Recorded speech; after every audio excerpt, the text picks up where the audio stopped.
scribbled all over it with power lines.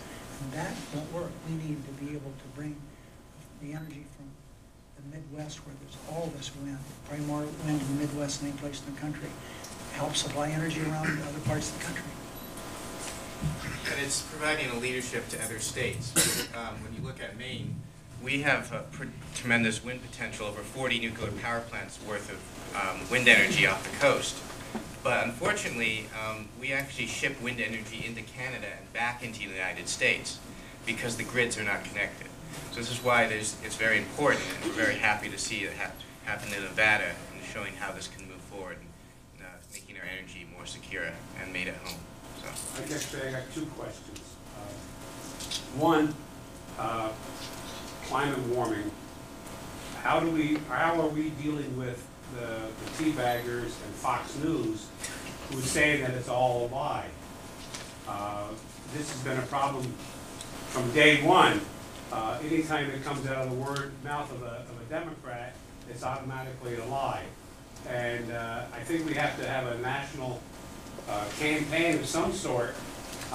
Every time they open their mouth, we have to call them on it.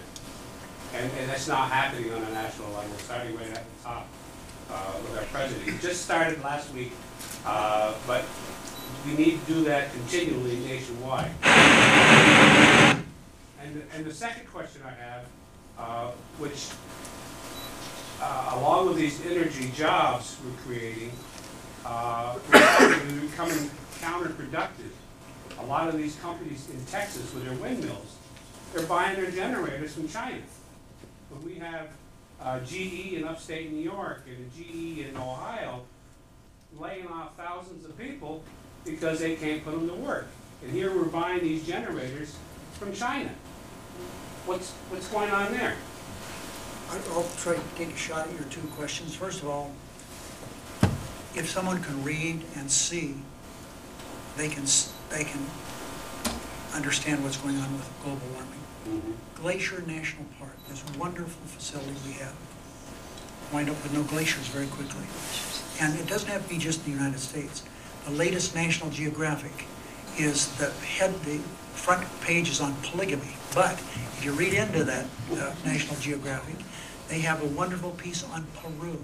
And this is this very narrow, long country on the western border of South America. Their glaciers are almost gone. These great Andes mountains, the glaciers are, and that's what National Geographic's telling us. So global warming is here. And you can stick your head in the sand like an ostrich and pretend it doesn't exist. We just have to keep carrying the message that it is here. You can see with the change, the weather patterns we're having all over the world. And it's, we saw what happened in Haiti with, and this is what the vast majority of scientists tell us is going to happen when those sea coasts start rising just a little bit. It'll cause terrible disruption. The second question was on manufacturing, made in America. A woman that used to work for me is now the Deputy Sergeant at Arms. She's second in command of these thousands of people who work in the Capitol.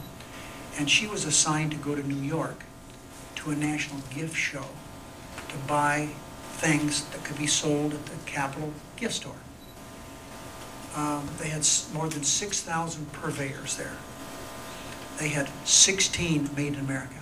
And so we have a law that says you can only buy made in America. So she only dealt with 16 people who sell pins and scarves and that kind of stuff.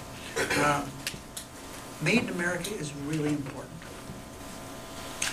It's extremely important. And we, to be a more competitive nation, do not need to do more having things made other places. We need to have more things made here because we've learned, with rare exception, that quality is better, the work product is better, and we're moving toward that goal. In the economic recovery package, we had a Buy in America program in that. Just really quickly, also for the teabaggers, what we do tell to them is, well, Reid because they're reducing their carbon pollution by 30% by 2025. The Navy, who's going to sail the first green battle group in 2020, as well as the Defense Department, who's put the quadrennial report out saying this is a threat. So obviously, if they don't believe in climate change, they don't trust their national security organizations. Senator Reid, thanks for being here. All you young veterans, welcome to Las Vegas. For us older types, we're just trying to pass the torch of activism to you. So, you see us older guys, the more gray, the more wisdom, feel free to ask me questions. It took us years to figure out how many rubber plantations we had and investments in Goodyear rubber in Vietnam. So resources are always tied to military. I think veterans do get that. I think that's going to be an easy transition with the veterans groups. But it's important that we do this education. And I've got two things that come to mind here. One, what happened with the first oil embargo, Senator Reid, and Brazil decided to go independent. And we can use hindsight 2020, look back at where they were and where they're at today. And I think the vast majority of people agree, we need to make this paradigm shift. But on the jobs. Senator Reid, remember the Civilian Conservation Corps that was so successful? And it provided a ready workforce going into World War II, mostly men, that knew how to take orders and work with supervisors and going right into the military when they geared up for World War II. If we can make that paradigm shift and have a Green Corps where all these unemployed people can go to work somewhere in the industry with the infrastructure, with the bridges, with the roads, with the new grid, anything positive that's going to help us make this paradigm shift. I think that's logically the one way to go. And I'm curious if anyone's got an idea on the question being how long it's going to take. Can we do it in 10 years? Can we make a paradigm shift in 10 years? I of course remember the Civilian Conservation Corps and Searchlight Mine, which is 60 miles from here, is a mine community. And anyway, it's there, and there are things even today. The CCC boys, we used to call them, that's what they were called, constructed and built. They're still there, still working. Here in southern Nevada, some of the wonderful facilities we have were built by the Works Progress Administration.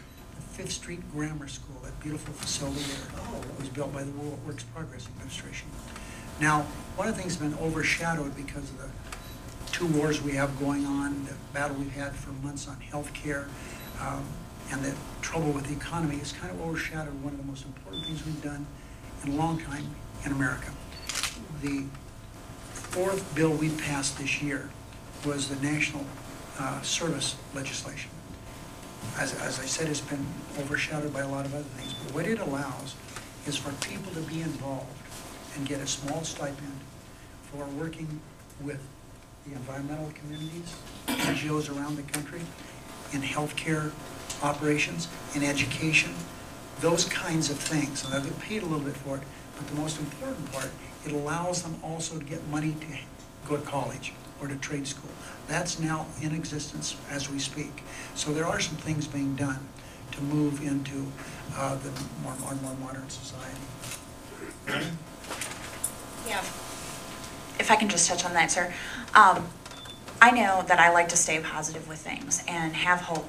And I know that, you know, looking back in history, that America is great and that our country has overcome lots of difficult situations. And American ingenuity is still here today, and we just need to take advantage of it. And I know the bill, the clean energy bill that went through the House, did have a section for veterans